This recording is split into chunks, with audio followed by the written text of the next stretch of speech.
What's up, guys? This is a tutorial on how to use this lens. So first thing here is your lens and camera. First, you're gonna set this to custom 1, make sure it's on autofocus, and then make sure that if you want to zoom in and out, you unlock this so that way you can zoom in and out. And if you're gonna lock it, you cannot zoom in and out, okay? So I'm gonna leave it unlocked. I'm gonna leave it locked for now. All right, now let's start to the back, from the front to the back. So this is the front of the camera. This is gonna adjust your shutter angle. Now shutter angle, you leave it at 180 right there by my thumb, so I can adjust it to make things darker and brighter. I will go in more details about what shutter angle is when you guys get to more advanced class. And then I am going to, obviously, there's the on and off button right here. Okay, so flipping the switch.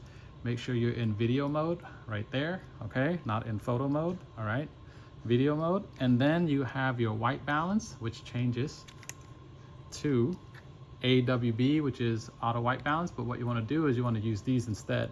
You're going to have 6300, 5600, look at my thumb right here, okay? You're going to have 4100 in fluorescent lighting, and then tungsten lighting is 3200. Since we're going to be shooting outdoors, 5600K is where it's going to stay. Okay, and then you have your ISO right here that you can adjust.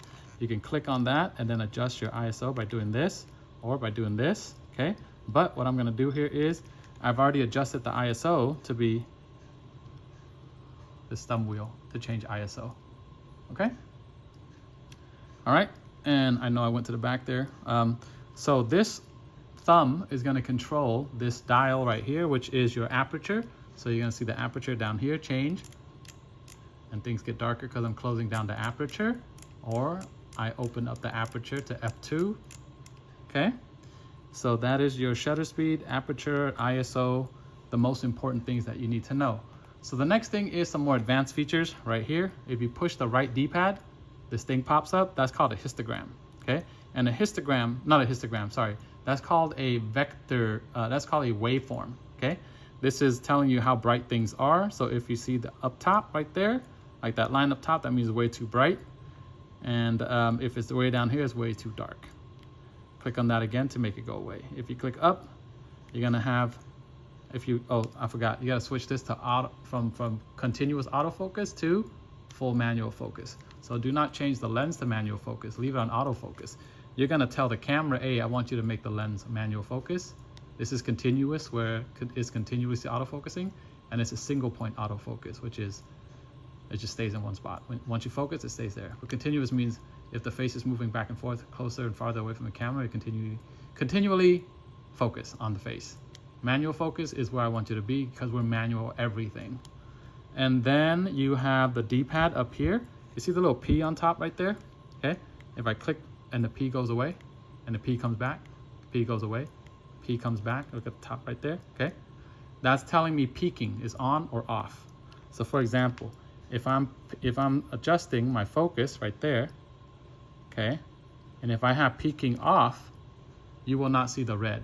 If I have peaking on, you will see red stuff around what you're focused on, okay? So make sure you have peaking turned on. So that's the up button right here, the D-pad. And the left D-pad is gonna go to zebras. Zebras is off or 100%, okay? You can, if you have it on 100%, you're gonna see what's peaking. I mean, what's going like way too bright. If you have it off, you won't see anything that's like zebras patterns. That tells you, oh, that's way too bright. And then down D-pad right here is gonna go into anamorphic mode, which we're gonna learn next year, okay? So all you need to know is this, make sure this is somewhere in the middle and everything is spread out and not too much white and not too much dark, so it's spread out perfectly. And then you'll know that you're in perfect exposure using that as a tool to monitor exposure, okay? And then turning on and off peaking is all you need to know. And then there's a special button down here where once you set your exposure, you can push lock, okay? Which means if I lock it, I won't be able to change anything. Like if I'm trying to change, see that? It says lock operation. If I'm trying to change shutter speed accidentally, aperture accidentally, I can't do that. If I try to change the shutter angle, nothing changes until you click this again. Now this is all the customization that I've made for this camera so that you are able to record quickly and change your exposure and white balance and all that really quickly. So everything is designed to be working for how I like to operate, so that way when I teach my students, everyone learns the same stuff. Okay, so these are all custom buttons that I made for you guys. All right, if you have any questions, leave it in the comments down below. You can always say goodbye. Rock, paper, peace.